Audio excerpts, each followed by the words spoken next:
नमस्कार। विश्व न्यूज 24/7 का हर दर्शकों को सादर प्रणाम, जोहार, सलाम। दर्शक, जन्मजात हृदय दोषों से जुड़े एक जीन का अध्ययन करके वैज्ञानिकों ने एक ऐसी प्रक्रिया को पता लगाया है जो ये दर्शाती है कि प्रोटीन का स्तर में थोड़ी सी कमी भी डीएनए की त्रिआयामी संरचना को बाधित कर सकती है और बीमारी का कारण भी बन सकती है। एक शिशु को TBX5 जीन के एक स्वस्थ प्रतिविरासत में मिल सकती है, लेकिन यदि दूसरी प्रति ठीक से काम नहीं करे तो उसे गंभीर हृदय दोष हो सकता है।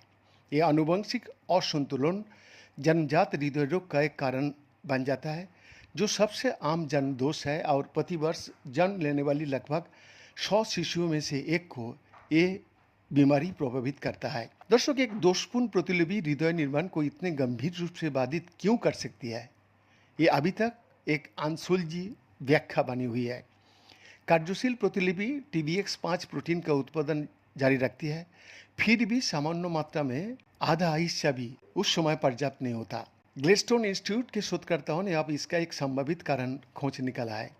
साइंस पत्रिका में प्रकाशित उनके अध्ययन से पता चलता है कि TBX5 जीन डीएनए को उस त्रिआयामी संरचना को व्यवस्थित करने में मदद करता है जो हृदय कोशिकाओं का सही ढंग से कार्य करने के लिए आवश्यक होता है।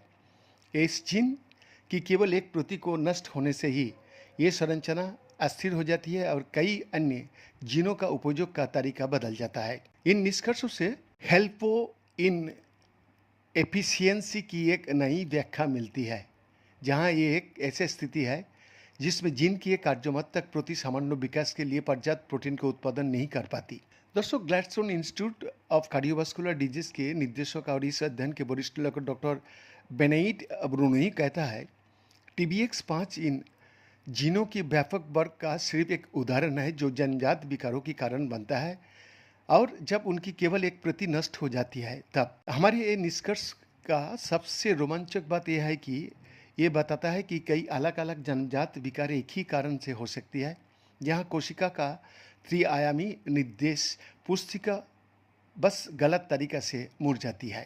Gladstone institute of data science and biotechnology के निर्देशक और इस अध्ययन की दूसरी वरिष्ठ लेखिका डॉक्टर केटी पोलार्ड कहती है, हमने हजारों अलग अलग कोशिकाओं से प्राप्त परिणामों का विश्लेषण करने के लिए विभिन्न कंप्यूटेशनल मॉडल विकसित किया और उनका उपयोग किया। इससे हमें अंत में ये समझने में मदद मिली कि इस एक प्रोटीन को नष्ट होने से हृदय की डीएनए संरचना हर स्तर पर कैसे टूट जाती है। इनका एक्सक्लूसिव रिपोर्ट।